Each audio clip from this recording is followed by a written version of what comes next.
പ്രത്യേകിച്ചൊന്നുമില്ല. പി സിയുടെ ആരോഗ്യസ്ഥിതി ഒന്നറിയാൻ വേണ്ടി മാത്രം വന്നതാണ്.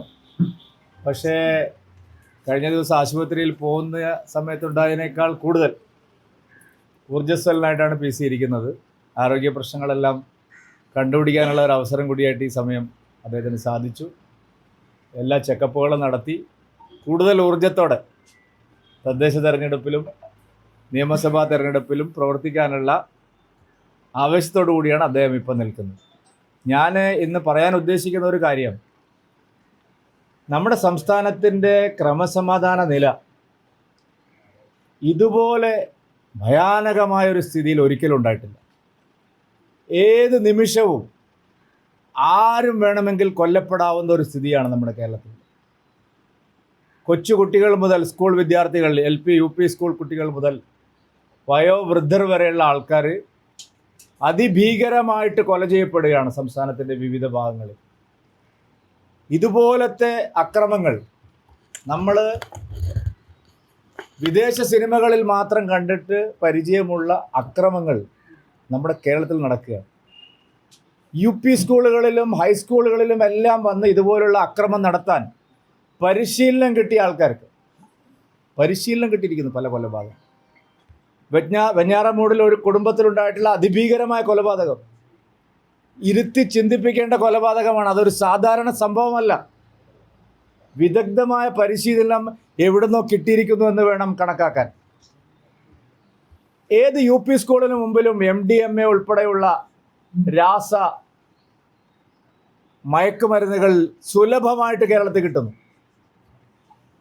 ഇന്നേ വരെ ഉണ്ടാവാത്ത കാര്യമാണ്. ഏത് LP UP സ്കൂളിന് മുമ്പിൽ പോലും കേരളത്തിൽ MDMA അടക്കമുള്ള മാരകമായ രാസലഹരികൾ കുട്ടികൾക്ക് നിർബാധം ലഭിക്കുന്നു. എവിടെ കൈനീട്ടിയാലും കുട്ടികൾക്ക് ലഭിക്കുന്നു. വൻതോതിലുള്ള മയക്കുമരുന്ന് സംഘങ്ങൾ യാതൊരു തരത്തിലുള്ള തടസ്സവുമില്ലാതെ കേരളത്തിൽ പ്രവർത്തിക്കുന്നു. ഇതൊന്നും ഒരു സാധാരണ സംഭവമല്ല. ഇതിനൊക്കെ പിന്നിൽ വലിയ വലിയ ശക്തികളുണ്ട്. കേരളത്തിൽ മയക്കുമരുന്ന് ഇടപാടിന് നേതൃത്വം നൽകുന്നത് മതഭീകരവാദ സംഘടനകൾ ഉൾപ്പെടെയുള്ള ആൾക്കാരാണ്. ഒരു അന്വേഷണവും ഈ പിണറായി വിജയൻ നടത്തുന്നില്ല. ഇപ്പോൾ ആയിരക്കണക്കിന് ആളുകളെ അറസ്റ്റ് ചെയ്തു, പിടിക്കുന്നു, അങ്ങനെയാണ് ഡി ഹണ്ട് എന്നൊക്കെ പറഞ്ഞ് പോലീസ് ഇറങ്ങിയിട്ടുണ്ട്. താമരശ്ശേരിയിൽ ഒരു ചെറിയ കുട്ടി ദാരുണമായി കൊല ചെയ്യപ്പെടുന്നത് വരെ കാത്തിരിക്കണമായിരുന്നു കേരള പോലീസ്. എവിടെ നിന്നാണ് ഈ രാസലഹരി കേരളത്തിലേക്ക് വരുന്നത്? ആരാണിത് ട്രാഫിക് ചെയ്യുന്നത്? ഈ മയക്കുമരുന്ന് സംഘങ്ങൾ എവിടെ നിന്നാണ് മുളപൊട്ടി വരുന്നത്? ഈ വിദ്യാഭ്യാസ സ്ഥാപനങ്ങളിൽ അടക്കം ആരാണ് ഇവർക്ക് വിതരണം ചെയ്യാനുള്ള സൗകര്യം ചെയ്തു കൊടുക്കുന്നത്? ഏത് മാളത്തിലാണ് പിണറായി വിജയൻ്റെ പോലീസ് പോയി ഒളിച്ചിരിക്കുന്നത്? ഇത്രയും ദാരുണമായ കൊലപാതകങ്ങൾ നടക്കുമ്പോൾ കൈമലർത്തുകയാണ് മുഖ്യമന്ത്രി. ഇന്നലെ പറയുന്നത് കേട്ടു, പഠന വിധേയമാക്കണം. 9 കൊല്ലമായില്ലേ പഠിക്കുന്നത്? ഇത്തരം മയക്കുമരുന്ന് സംഘങ്ങൾ, അധോലോക സംഘങ്ങൾ, രാജ്യദ്രോഹ ശക്തികൾ കേരളത്തിൽ പത്തി വിടർത്തി ആടുകയാണ്. ഇതിനെല്ലാം സർക്കാരിൻ്റെ ഒത്താശയുണ്ട്. 4 മയക്കുമരുന്ന് കേസ് പിടിച്ചാൽ 2 വർഗീയവാദികൾ, 2 DYFI. കേരളത്തിലെ കണക്ക് നോക്കും. കൊടും വർഗീയവാദികൾ, 2 DYFI. ഇതാണ് കേരളത്തിൽ നടക്കുന്നത്. ഉന്നതരായിട്ടുള്ള പല ആളുകളും ഈ മയക്കുമരുന്ന് സംഘങ്ങളുമായി ബന്ധപ്പെട്ട് പ്രവർത്തിക്കുന്നു. CPM-ൻ്റെ പല ലോക്കൽ സെക്രട്ടറിമാരും ബ്രാഞ്ച് സെക്രട്ടറിമാരും ഇത്തരം സംഘങ്ങളെ വഴിവിട്ട് സഹായിക്കുന്നു. എത്ര കേസുകൾ നമ്മുടെ മുമ്പിൽ വന്നു. സർക്കാർ എന്ത് അന്വേഷണം നടത്തുന്നത്? മതഭീകരവാദ ശക്തികൾ ഒരു വശത്ത് ഇതിന് നേതൃത്വം നൽകുന്നു, ഭരണകക്ഷിയുടെ പൂർണ്ണമായിട്ടുള്ള പിന്തുണ ഇതിന് ലഭിക്കുന്നു. കേരളം ജീവിക്കാൻ കഴിയാത്ത നാടായി കഴിഞ്ഞ 9 കൊല്ലം കൊണ്ട് മുഖ്യമന്ത്രി പിണറായി വിജയൻ കേരളത്തെ മാറ്റി. ശക്തമായ നടപടി ഉണ്ടായെങ്കിൽ ഇതെല്ലാം അവസാനിക്കുമായിരുന്നു. കേന്ദ്ര സർക്കാരിൻ്റെ ഭാഗത്ത് നിന്ന് എല്ലാവിധ പിന്തുണയുമുണ്ട്. ഇന്നും ആഭ്യന്തരമന്ത്രി ശ്രീ അമിത്ഷാജി പറഞ്ഞിരിക്കുന്നു, മയക്കുമരുന്ന് കേസുകൾ കൈകാര്യം ചെയ്യുന്നതിന് ശക്തമായിട്ടുള്ള പിന്തുണയാണ് കേന്ദ്ര സർക്കാർ നൽകുന്നത്. പക്ഷേ സംസ്ഥാന ഗവൺമെൻറ് ഒരു തരത്തിലും നടപടിയെടുക്കുന്നില്ല. ഇത് വലിയ തോതിലുള്ള പ്രത്യാഘാതങ്ങൾ ഉണ്ടാക്കും. നമ്മുടെ ഭാവി തലമുറയെ ഗുരുതരമായി ബാധിക്കുന്ന പ്രശ്നമാണ്. ഞങ്ങൾ ഈ വിഷയത്തിൽ ശരിയായ നിലയിലുള്ള പ്രചാരണവും സമരവും ആരംഭിക്കുകയാണ്. ഈ 8-ാം തീയതി വനിതാ ദിനത്തിൽ ഞങ്ങൾ വലിയ തോതിലുള്ള പ്രതിഷേധങ്ങൾ എല്ലാ ജില്ലകളിലും, പ്രത്യേകിച്ച് സ്ത്രീകളെ അധികം പങ്കെടുപ്പിച്ചുകൊണ്ട് ഇത്തരത്തിലുള്ള വിഷയത്തിൽ ജാഗ്രതയും ബോധവൽക്കരണവും പ്രതിഷേധവും ഞങ്ങൾ സംഘടിപ്പിക്കാൻ തീരുമാനിച്ചു. ഇവിടുത്തെ കണക്കാണ് ഈ പറയുന്നതെന്ന് എനിക്കറിഞ്ഞില്ല.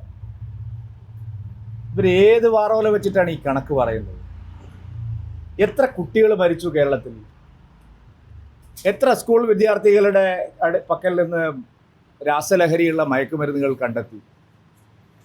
എന്തുമാത്രം കോൾഡ് ബ്ലഡഡ് കൊലപാതകങ്ങളാണ് ഇവിടെ നടക്കുന്നത്? ഇതുവരെ നാം കേരളത്തിൽ കണ്ടിട്ട് ഇത്രയും വലിയ ഇങ്ങനത്തെ കൊലപാതക രീതികൾ. 6ാം ക്ലാസ്സുകാരനും 7ാം ക്ലാസ്സുകാരനും വന്ന് പരിശീലനം കിട്ടിയതുപോലെയുള്ള കുട്ടികളായിട്ട് മാറിയിട്ട് അവർ ഇടിക്കട്ട കെട്ട് തലച്ചോറ് അടിച്ച് പൊട്ടിച്ചിട്ട് താഴെ ഇടുന്നു. തലച്ചോറ്.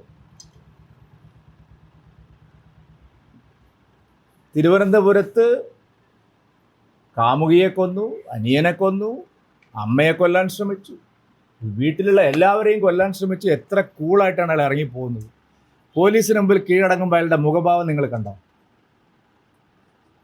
കൊലപാതകം നടത്തുന്നു, ബാറിൽ പോയി മദ്യപിക്കുന്നു, ATM-ൽ നിന്ന് പണം എടുക്കുന്നു, വേറെ ആൾക്ക് അയച്ചു കൊടുക്കുന്നു, വീണ്ടും ആളെ കൊല്ലുന്നു, മൊബൈൽ ഫോണിൽ സഞ്ചരിച്ചുകൊണ്ട് പോലീസിന് മുമ്പിൽ കീഴടങ്ങുന്നു. ഒരു പരിശീലനവും കിട്ടാതെ ഇങ്ങനെയൊക്കെ കൊലപാതകങ്ങൾ നടത്താൻ എന്താണിത് നമ്മൾ മനസ്സിലാക്കേണ്ടത്? ഒരു തരത്തിലുള്ള സംവിധാനവും ഇവിടെ ഇല്ല. PFI നിരോധനത്തിന് ശേഷം അവരുടെ സ്ലീപ്പിംഗ് സെല്ലുകൾ ശക്തമായിട്ട് കേരളത്തിൽ പ്രവർത്തിക്കുകയാണ്. എല്ലാ പരിശോധനയ്ക്ക് വിധേയമാക്കണം. PC-യുടെ പിന്നാലെ ഇങ്ങനെ എപ്പോഴും പോകുന്നതിൽ അർത്ഥമില്ല.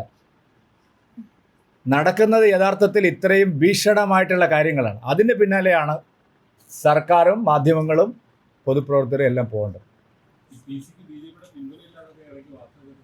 PC BJP ആണല്ലോ, പിന്നെ എന്തിനാണ് ഞങ്ങൾ വേറെ ആളല്ലേ പിന്തുണ കൊടുക്കുന്നത്? BJPയുടെ ആളൊക്കെ പിന്തുണ ഇല്ലാതെ BJP-കാരനാണല്ലോ PC.